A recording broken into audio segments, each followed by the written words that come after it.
Hello, I'm Ryan. I'm Andrew. I'm JS. And we are doing an instant trailer review of The Hobbit, Desolation of Smaug. Now, we don't foresee any alien invasions happening during this trailer review, but there are no guarantees in life, so who really knows? But thank you for your kind letter. Shimmy's doing okay. Yes. He's recovering. He was the only one who fell. Yeah, he's the only one who fell. We all terrible. just got kind of a little whiplash. We've always said this about Jimmy. Terrible balance. Yeah. Terrible balance. But Desolation of Smaug trailer came out this morning. People are very excited for this movie. Smaug. That's how they say it in the movie. I'm just being true. Smaug. I'm just being true to the language, to like J.R.R. Tolkien's vision. Now, you guys have both read this book. Yes. Was the CGI this bad in the book? No, it actually worked on the page quite well. It was very practical on the page. Now I'm kind of teasing. Everybody, calm down. I'm not. The CGI. Well, in the trailer sucks. they're also like 6 months out, so I do not. time. You know, Weta knows what they're doing when it comes to CGI. So pump the brakes, everybody. You know that moment in Return of the King where Legolas like rides the Oliphant, and they kind of really. Which ending is that? That was like maybe. It's before the first ending. It's about an hour and a half. Oh yeah, when he's shooting. That part actually, no joke. That part is awesome. Gimli says one of the best lines in the series, which is, "It still only counts as one." Yeah, I brought the house down. Yeah, that was really funny. Well, remember how awkward it was, like the composite of him, and he was kind of like they were trying to put him in the CG and the world, and it didn't really feel like it. I get that all over the place with this trailer. Just like the elves are moving in a really awkward. Like in a really graceless way. So not only are you taking this trailer down, you're taking people's favorite moments from Return of the King. Well, and destroying them as well. Well, I mean, you look back at that even now, and you say like, yeah, the CG was kind of wacky then. Yeah, it was really great for its time. Great moment. There's Lee Pace. Yeah. Our first sight of Lee Pace from Pushing Daisies in the fall. And soon to be Guardians of the Galaxy. Also from the very, a lot of people must know him from Miss Pettigrew Lives for a Day. Oh, totally. That's where most people know. So yeah. Oh yeah, Guardians of the Galaxy as well. This is one of my favorite parts of the book, is when they all have to get into these barrels. Now let me ask you guys. Go down the river. Yeah, that was a lot of fun. This looks fun. It looks like this movie, like the last one, may be full of shenanigans. Yeah, that's basically destined to be. That's the kind of the thing I like about The Hobbit. It's shenanigans. Yeah, a lot of it is shenanigans.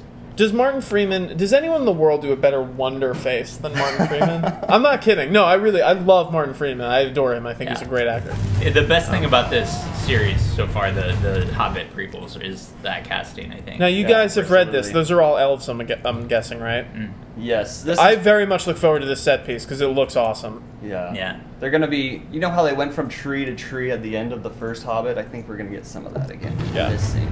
And it works pretty well. The first Hobbit movie, I had some problems with it, but the inventiveness of the action sequences was not one of the problems I had. That was really cool. And here's our first shot of Orlando Bloom as Legolas. Was he like 17 when he did the first movie? He was really young when he did the first movie. It amazes me that the kid still looks and relatively the same. I mean, maybe a little wear around the eyes, but Jesus, he really does that well. I'm really excited to see him in this movie. I'm a huge fan of Legolas as a character from the Lord of the Rings movies. Yeah. Okay. Yeah. See, I didn't like his character. I wasn't really looking for like a huge arc. Oh no! I don't know how he felt about his marriage or anything like that, but he shot arrows real good. Or his immortality. Yeah. Yeah. No. He did a lot of this. Yeah. See, that's the thing. That's the kind of like when he first gets into the Oh, Bjorn.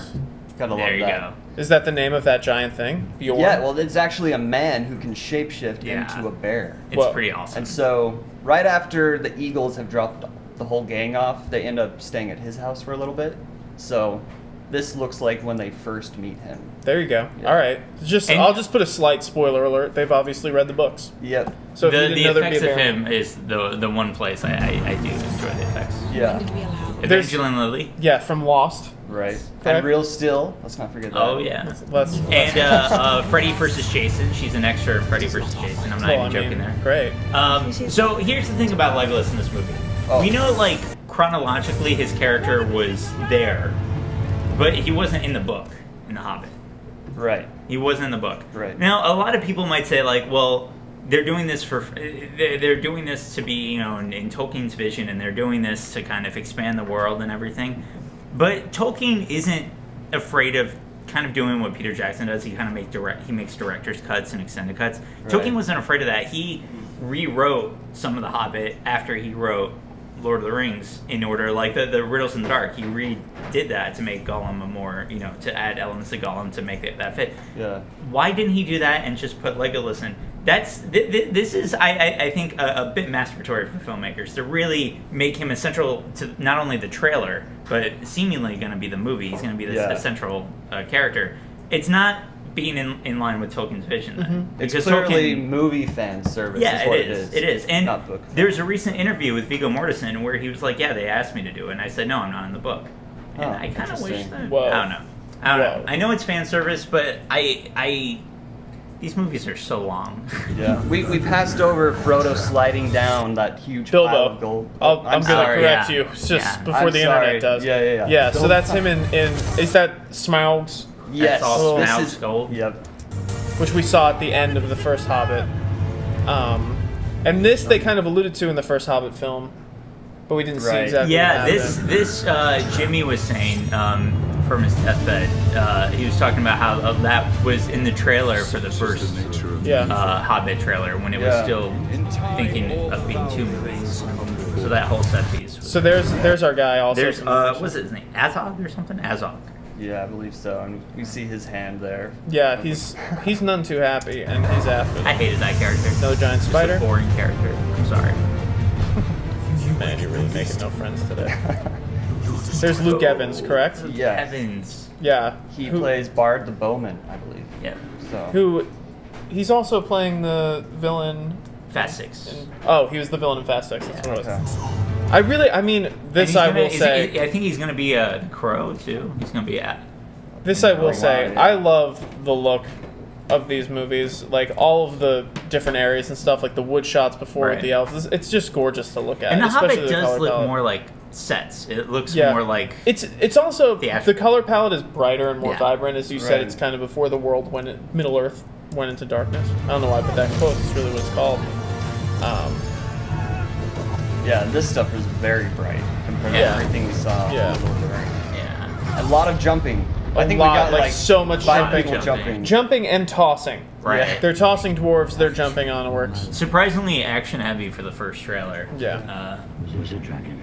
The one great thing I'll say about this trailer, one good thing I'll say about it, Smaug looks terrific. Yeah. He really looks Smaug is played or voiced. I don't know if they did mocap on the dragon. No, I could see Benedict Cumberbatch just like crawling around. By Benedict Cumberbatch. Who wouldn't want to be a fly on the wall this time? He also played John Harrison in the new Star Trek movie. And great actor. He's also Sherlock in BBC's Sherlock, which is brilliant. Dude, you're not supposed to know that's a spoiler. It's going to be Sherlock. So this is just really cool. Yeah. And I'm surprised that they showed this much of the dragon. I know it's kind of silhouetted, but this early on. They're really selling them. And that's a nice little visual callback to the first film when Frodo, I got it right this time, when Frodo is in the Tomb of Balin, and remember the troll comes around the column? Yeah. So that's sort of what they're doing there. You're right. You're right. That's exactly the same kind of thing. It's a lot of hobbits hiding behind stuff. Yeah. And things peering around looking at them. That's one of their specialties. But this looks, and it's also, sorry. No, go ahead. No, it also is in line with the end of the Hobbit 1 trailer, where he does the same thing. He peers around and he looks and it's Gollum. And that was the Riddles in the Dark was my favorite sequence in the first film. Their exchange in this, I imagine, with Smaug, that's going to be just as good. It's going to be worth the 2 hours to get to that scene. Yeah, absolutely. And it's pronounced Smaug. But I'm excited. The first movie, I liked the first movie actually quite a bit. I thought the first act was a little bloated. This one, who knows? They might be getting right to it. So I'm doing thumbs up for this movie. Okay. The trailer. Tell us what you feel. It's right about here for me. Okay. As a trailer, I don't feel like it's that well constructed, but I think that it shows a lot of cool stuff, and I think that the movie obviously will be well constructed, and it will have all that cool stuff in it. Yeah. So, and I like these movies. I like being in Middle Earth. I think it's a fun place to be. Right. So, movie, I'm excited. Here for the trailer. Right. Cool. Andrew? Well, the trailer for the first Hobbit, the very first trailer, is really gorgeous. I love the singing, and I loved it felt epic and adventurous and beautiful.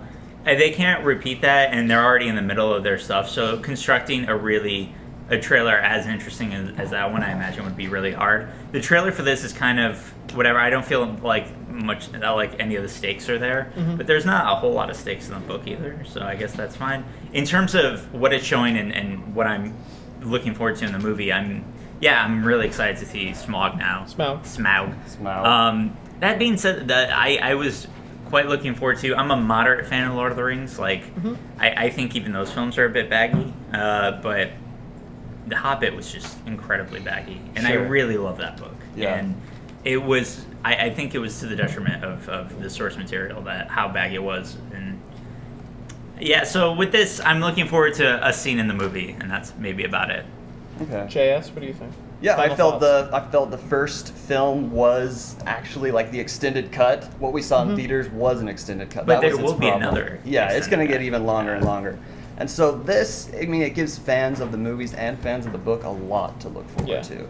And so, because I am that, big thumbs up for me. Cool. There you go. Yeah. So, The Hobbit, Desolation of Smaug. Let us know what you think. Comment below. Don't be too mad at us. We were very nice at the end. I'm used to it by now. I'm a guy who hates everything. Bring it, says Andrew. But yes, comment below. And until next time, I'm Ryan. I'm Andrew. And I'm JS. Thank you for watching. See ya.